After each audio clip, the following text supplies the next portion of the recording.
بسم اللہ الرحمن الرحیم۔ السلام علیکم، میں ہوں ڈاکٹر رفیق بھٹی رولام والی مظفر گڑھ سے۔ آج کا ٹاپک یہ ہے کہ لو بلڈ پریشر کیا ہوتا ہے۔ تو ناظرین، جیسا کہ آپ سب لوگوں کو معلوم ہے کہ نارمل بلڈ پریشر 120/80 ہوتا ہے۔ اگر یہ کم ہونا شروع ہو جائے اور کم ہوتے ہوتے 90/60 تک پہنچ جائے تو اس کو پھر ہم کہتے ہیں کہ یہ لو بلڈ پریشر ہے۔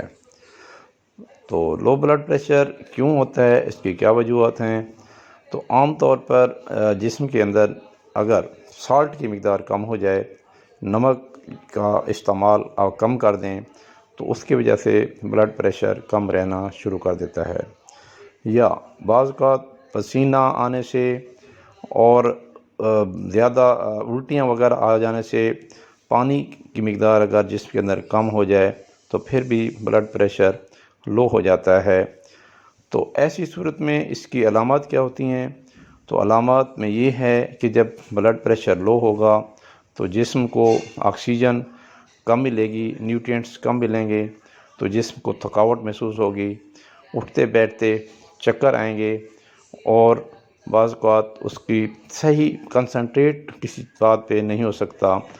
تو ایسی صورت میں اس کو بلڈ پریشر چیک کروانا چاہیے، تو پتہ چلتا ہے کہ اس کا بلڈ پریشر لو ہے۔ تو اس کا علاج کیا ہے؟ علاج اس کا یہ ہے کہ جس طرح اس کی کمی نمکیات اور پانی کی ہے، تو اس کا علاج بھی یہی ہے کہ نمک کا استعمال کریں، اور پانی کا استعمال نمک پانی میں ڈال کر جیسے شکنجبین بنا کر یا ORS وغیرہ پی لینے سے بلڈ پریشر عام طور پر نارمل ہو جاتا ہے۔ تو ایک چیز جو کلیئر ہونے والی یہ ہے کہ blood pressure, low blood pressure itself کوئی بیماری نہیں ہے، یہ ایک کیفیت کا نام ہے۔ تو عام طور پر بلڈ پریشر جب واقعی کم ہوتا ہے تو اس کے پیچھے کوئی نہ کوئی وجہ ضرور ہوتی ہے۔ جیسے بچوں میں اگر بہت زیادہ جلاب لگ جائیں، الٹیاں لگ جائیں، تو اس صورت میں ان کا بلڈ پریشر، یا بڑے آدمی کو بھی زیادہ جلاب لگ جائیں، ڈائریا لگ جائے اور الٹیاں آ جائیں تو پھر بلڈ پریشر لو ہو جاتا ہے۔ تو ایسی صورت میں لو بلڈ پریشر اگر ہو تو وہ واقعی بیماری ہے، تو اس کی وجہ پیچھے سامنے پڑی ہے، تو اس کو ہسپتال میں جا کر اپنا جلاب اور ڈائریا کا علاج کروانا چاہیے۔ ری ہائیڈریشن کے لیے اس کی ڈرپ وغیرہ لگائی جائیں گی۔ تو ادروائز بلڈ پریشر کوئی ایسی بیماری، لو بلڈ پریشر کوئی ایسی بیماری نہیں ہے، اس سے پریشان ہونے کی ضرورت نہیں ہے۔ اس میں صرف آپ اپنا سالٹ اور واٹر انٹیک نارمل رکھیں تو عام طور پر وہ لو رہتا بھی ہے، تو اس سے کوئی بیماری نہیں ہے، اس سے پریشانی والی کوئی بات نہیں ہے۔